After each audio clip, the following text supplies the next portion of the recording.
வணக்கம் ஃப்ரெண்ட்ஸ். இந்த வீடியோவில் நம்ம பார்க்க போகிறது சகி பெண்கள் ஒருங்கிணைந்த சேவை மையத்தில் வேலைவாய்ப்புக்கான அறிவிப்பு வெளியாக இருக்குது.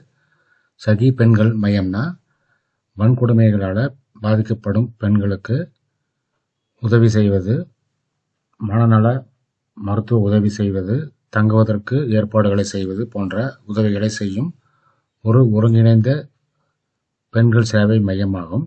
இந்த மையத்தில் தான் வேலைவாய்ப்புக்கான அறிவிப்பு வெளியாக இருக்குது. இந்த வேலைவாய்ப்பு 10ஆம் வகுப்பு 12ஆம் வகுப்பு டிகிரி படித்தவர்கள், எழுத படிக்க தெரிந்தவர்கள் விண்ணப்பிக்கலாம் அப்படின்னு குறிப்பிட்டிருக்காங்க. தேர்வு எழுத வேண்டியதில்லை, நேர்காணல் மட்டும் நீங்கள் அட்டன் பண்ணால் போதும். ஆண்கள் பெண்கள் இருபாலரும் விண்ணப்பிக்கலாம் அப்படின்னு குறிப்பிட்டிருக்காங்க. வாங்க, எந்த மாவட்டத்தில் இந்த வேலைவாய்ப்புக்கான அறிவிப்பு வெளியாக இருக்குது, மற்ற விவரங்களை நம்ம நோட்டிஃபிகேஷனில் விரிவாக பார்ப்போம். இதுதான் அதிகாரப்பூர்வ அறிவிப்பு. அதாவது சேலம் மாவட்ட ஆட்சித்தலைவர் அவர்கள் இந்த அறிவிப்பை வெளியிட்டிருக்காங்க. சகி பெண்கள் ஒருங்கிணைந்த சேவை மையத்தில் தற்காலிகமாக பணிபுரிய விண்ணப்பங்கள் வரவேற்கப்படுகின்றன. அதாவது சேலம் மாவட்டத்தில் உள்ள 2 சகி பெண்கள் ஒருங்கிணைந்த சேவை மையங்களில் தற்காலிகமாக பணிபுரிய விண்ணப்பங்கள் வரவேற்கப்படுகின்றது அப்படின்னு ஆட்சித்தலைவர் அவர்கள் அறிவிச்சிருக்காங்க.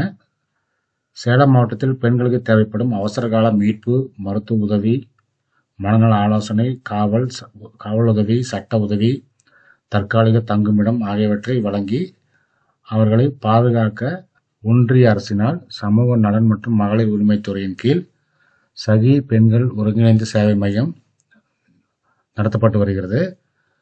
இந்த ஒருங்கிணைந்த சேவை மையமானது சேலத்தில் 2 இடங்களில் அமைஞ்சிருக்கு. இந்த 2 இடங்களிலுமே உள்ள காலி பணியிடங்களை நிரப்பும் பொருட்டு அறிவிப்பு வெளியிட்டிருக்காங்க. குறிப்பாக நீங்கள் கவனிக்க வேண்டியது, என்னென்ன காலி பணியிடங்கள் அப்படின்னு இந்த அறிவிப்பில் குறிப்பிடவில்லை.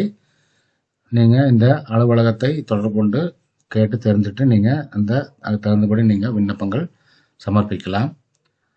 மேலும் இந்த விருப்பமுள்ள தகுதியான நபர்கள் தங்களது சுய விவரங்களை 26/6/2024 தேதி மாலை 5 மணிக்குள்ள மாவட்ட சமூக நல அலுவலர், அறையன் 126, மாவட்ட சமூக நல அலுவலகம், மாவட்ட ஆட்சியர் வளாகம், சேலம் என்ற முகவரிக்கு நேரிலோ அல்லது தபால் மூலமாகவோ அனுப்பலாம். அனுப்புறதுக்கு முன்னாடி என்னென்ன வேலைகள் காலியாக இருக்குது, அதுக்குண்டான தகுதிகள் என்ன, வயது வரம்பு என்ன கேட்டு தெரிஞ்சுட்டு அதுக்கு தகுந்த மாதிரி நீங்கள் ஃபில்லப் பண்ணி நீங்கள் அப்ளிகேஷன் சப்மிட் பண்ணணும். ஏன்னா இந்த நோட்டிஃபிகேஷனில் என்னென்ன வேலைவாய்ப்பு பற்றிய விவரங்களை குறிப்பிடப்படவில்லை. உங்களுக்கு சந்தேகம் இருந்தால் இந்த எண்ணை தொடர்பு கொண்டு கேட்டுட்டு நீங்கள் அதுக்கு தகுந்த மாதிரி அப்ளிகேஷன்ஸ் ஃபில்லப் பண்ணி அப்ளை பண்ணலாம்.